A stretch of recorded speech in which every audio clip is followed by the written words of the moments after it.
Hi, how you doing? Welcome back to the podcast. So this podcast is going to be about fight for yourself because God certainly is. Uh, God fought for you a long, long time ago, and He wants victory for you, for all of us. And He continues to fight for us on a regular basis.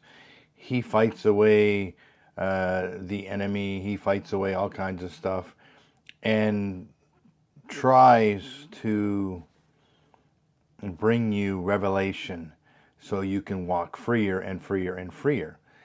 And that's what God wants to do. So He's fighting for you constantly. But what I find interesting is that sometimes we don't even fight for ourselves. We will sit passively by and not do the things that we know we need to do in order to achieve what we're supposed to achieve.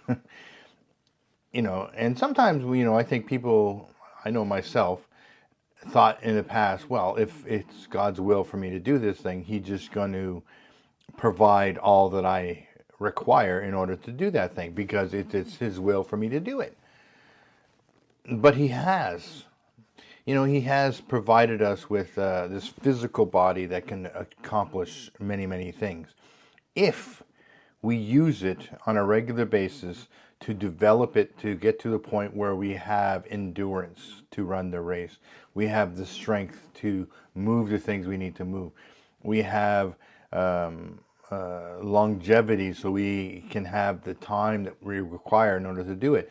But if you eat the wrong foods and you don't exercise and you don't watch what you're doing and you don't take care of yourself and you don't get physically moving on a regular basis, if you don't stretch on a regular basis, if you don't keep yourself flexible and strong and consistently going down that road, and if you don't spiritually grow yourself as well. So part of that spiritual growth is digging into the Word and meditating on Scripture and being still and knowing He is God, spending time with God, and all those kind of things. That's also taking care of your spiritual life, which keeps you spiritually fit to be able to do the job. I think it's really interesting is that, for a long time, I would pray that, I know, I know this is going to sound really silly, but I believed that faith can do everything, and it can do everything. But I took it too literally, and I took it to this extension that was probably way past what was ever going to happen, because if it did, it would stop a bunch of stuff from having to happen in order to develop this guy into who I am and who I'm going to become. So this is what I'm talking about. I would pray before I went to sleep. Lord, I know that you have a call on my life to go out and to go around the world and to minister to people and to be energetic and be full of life. And at the time I was like, okay, nobody knew because I didn't tell anybody my weight was, but I was like in the 400s, and I was like, okay, I need to be thin. I need to be thin. And I would see myself as thin, and then God even gave me a tool to see myself thin. And yes, that is an important tool to have, an important thing to do, to be able to envision yourself as you want to be, and to be able to see that as a goal that you can go towards. Because if you can't even see it, sometimes it's hard to work towards it. But then I would go to sleep expecting that my faith would make me thin when I woke up in the morning. God would be like, okay, boom. You wake up in the morning, boom, you're thin, in shape, everything's good, ready to go. Listen, I know that it sounds ridiculous, but I believed it could happen. Now, what did happen through that process is my ability to envision myself in that physically fit and in shape situation. Now, I know that that's God's will for me to get there. I know it 100% because I know what He has calls for my life to travel and to be very active and do a lot of things and minister to a lot of people, and even be able to bring freedom to people about their understanding about how to become fit, you know. So I can see myself in shape. I can see myself fit, strong, healthy. And I actually believe that because of my lifestyle and how the Lord has changed the way I perceive food and my relationship with food and stress and all this kind of stuff, and how I am learning to be consistent on being physically active on a regular basis. Now, I had different techniques that I used in order to get to the point where I can actually start to physically work out, because I was not that strong. I was for a long time very strong, because I was carrying around 400 and some pounds all the time. And, you know, what do you're strong because you have to do that. You have to pick yourself up off the ground at that weight, and you have to do, but so you get strong by doing that. But so all things are possible for those who believe. I believe that I can be lean, physically fit, in shape, strong, spiritually strong, emotionally stable and strong. All these things, I believe them. But how do you get there? It's not just going to be God snaps his fingers and boom, you have one of your wishes fulfilled. That's not the way it works. God says, yes, that's what I have planned for you. That's my goal for you. That's 100% true. That's my goal for you. To dig into me as deeply as you possibly can, to get as much revelation about me as you possibly can for you, and then get you to share that with other people. Yes, that is my plan for you. And through that plan, you will develop a steadfast character.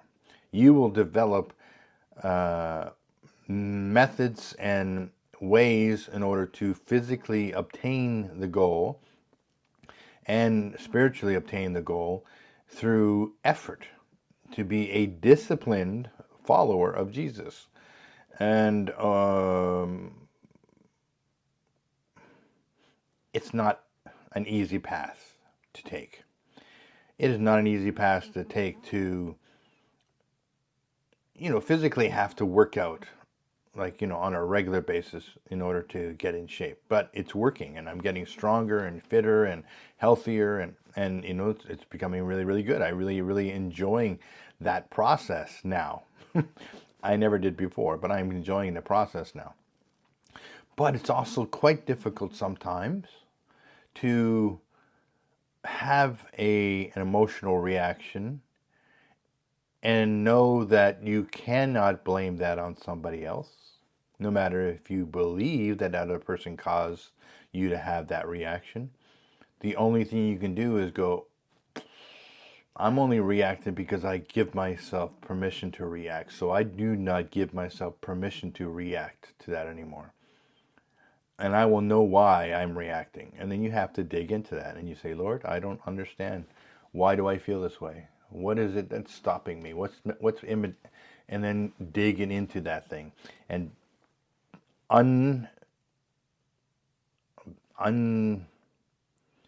revealing. I'm trying to think of what to say, to digging things out that are hidden and bring them to the surface, so you then can see them and then get rid of them. And I've talked about it in previous videos that it's spiritual autophagy. When you have physical autophagy, when you're fasting and doing other things, all the cells that are not working properly, all the maladies that are in your body come to the surface, and your body can then say, okay, let's break that down and get rid of it because it's not useful for us. It's causing problems.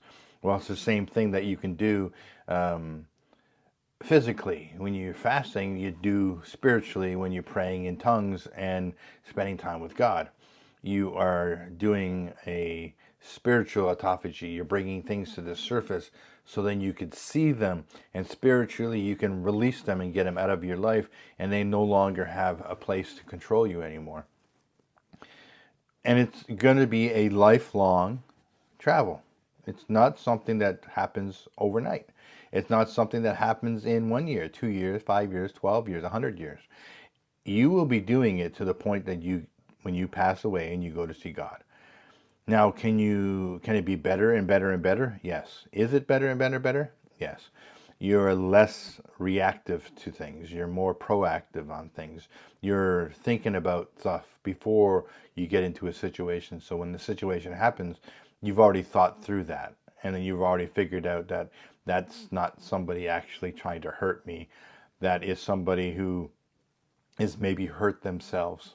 So how can I help them instead of causing more conflict within that situation by not allowing them to affect my mood and staying peaceful and staying calm and being able to look them in the eye and say, I love you. I know that you're struggling. I know you're having difficulty. I know this causes problems. I've went through it myself. So I get it. How can I help you? How can I make it easier on you? And then having that kind of discussion with people instead of having a reactionary discussion where you say something, I say something, they say something, we start getting louder, it starts getting more violent, and all of a sudden you're now in a full-blown yelling and screaming match that doesn't do anything for anybody except put a wedge between you. And we don't want that. So, this is what I'm saying. You need to fight for yourself. This is fighting for ourselves. But the fact that God is fighting for us. And we know God's fighting for us because we can get the revelation that's required in order to get set free. We're not stuck in that situation. We have access to God who is willing to say, yes, I can help you get through that. I can show you where your issue was. I can show you where this was. And we can work our way through that situation. God has created this body that I walk in. And he created it to be what it's supposed to be. It's my responsibility to do the things that are required for it to become the thing that it can become. And that's physically fit and strong and healthy to walk me through this long life and where I can bless a lot of people and be around for a long time. That's what it needs to be. So that's what I have to do. So that's what I'm doing. So it is a fight, but it is a cooperative fight. The Lord himself has already won the battle. He's already won the battle. He's already won the war. And now he says to you, okay, here's the tools. I already won it, but here's what you need to do. You need to honor your body. This is a temple. Put into it only what you should, not what you shouldn't. And yes, okay, we all fall short from time to time and eat things we shouldn't eat. I have some bag of McDonald's over there. It's from yesterday that, to be honest, I bought it and I took a couple bites and I didn't eat any more of it. But the urge was there. And so yeah, it's not a finished product, everything. It is a work in process. And we are becoming better and better and better and better and better. Not for the means of just becoming better, but because we have a task to be led in front of us. We have a goal to be set in front of us. We have to achieve the goal of our life. And the goal of our life, it can be whatever it is that you feel God put on your heart that you need to do. But I almost would 100% guarantee that there's a lot of similarity between what you need to do and what I need to do. And physically being stronger and healthier and fit and less overweight and less problems with mobility and flexibility are right up there. I believe that the Lord's will for us when we pass to go on to see him is quietly in our sleep just because it's time to go. Not because we're in pain, not because we're suffering, not because we're having difficulties, not because of any other reason besides it's just time to go. We go to sleep and then that's it. We're gone. We're in glory with heaven. We're in heaven with God and in the glory. So in order for that to happen that way, we need to get control of stuff. We need to fight. Fight for our right to partay. We need to fight for ourselves. We have to fight for God. He's fighting for us. I guarantee he's fighting for us. So we need to fight for him. That means fight through your laziness to not want to work out and just do it anyways. Because the more you do it, the better you get at it, the better you feel. Don't try to use a number on a scale to determine your level of victory in that area, because it's not going to work. What you need to do is you need to use other metrics to determine that maybe you can walk farther than you did before. Maybe you can lift more than you could before. Maybe you can do whatever because the reality is when you start working out and getting in more in shape, you're going to lose fat. Yes, guarantee 100%. You are going to plateau, guarantee 100%, and then you're going to start losing again, guarantee. But you have to persist. You have to keep going. It's not just a one-time thing. It is something you need to do for the rest of your life. You need to, this is a lifestyle thing. It's not, I just need, no, you got to think about what you want to do. And then so find things that you like to do those things in order to stay in shape. Like going for a hike, going for a walk. Those things that you want to do down the road anyway, so you do it. For me, it's just working out physically and I want to get in shape. So when I get in shape, I can start doing the other things that I really want to do. So that's it.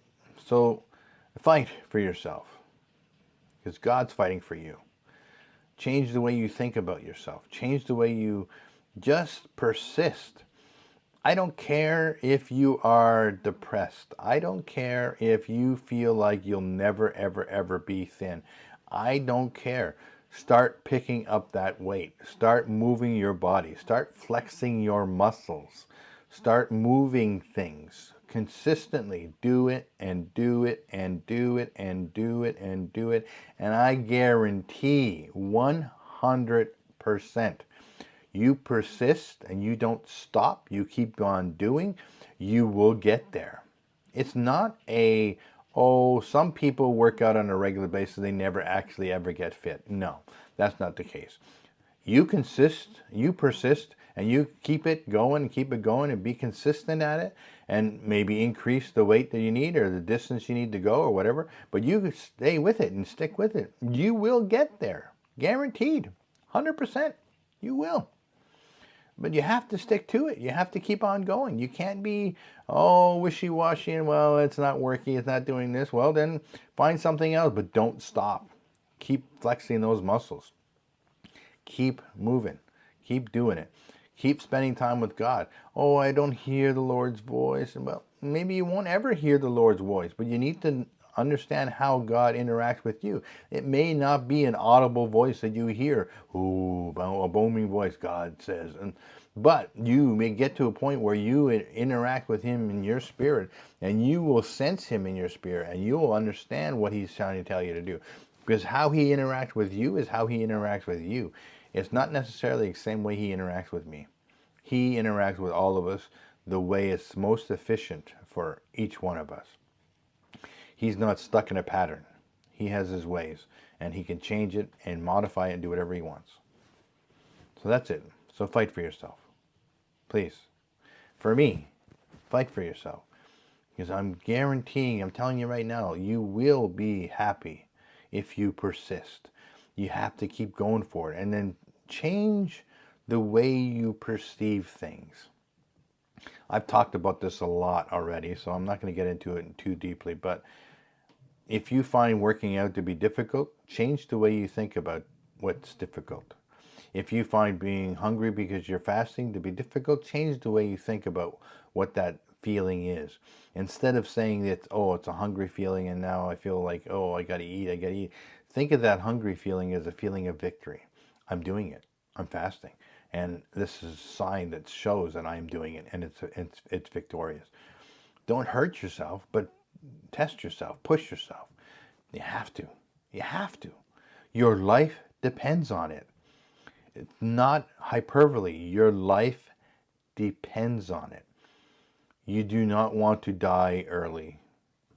But if you do not take care of your body and get yourself in shape and become flexible and strong and fit, you will die early. Your life depends on it. And then your spiritual life depends on knowing that you're doing what's required so you can feel, and this is wrong sometimes, but this is how we feel, that you feel justified to be in the presence of God. And you don't think that way. You're not supposed to think. You should always feel justified, because you're not justified for your actions. You're justified because of his actions. But I know, as a person of faith, sometimes our lack of feeling like we're doing the right thing makes us feel like we're not worthy to be in God's presence, which is wrong, but we still feel that way. So until we fix that, do the things that are going to make you feel that you're victorious. Okay, that's it. I love you. I love you. I hope you enjoy this. I hope you have a wonderful time. Be blessed. Be blessed in Jesus' mighty name. Amen. Bye-bye.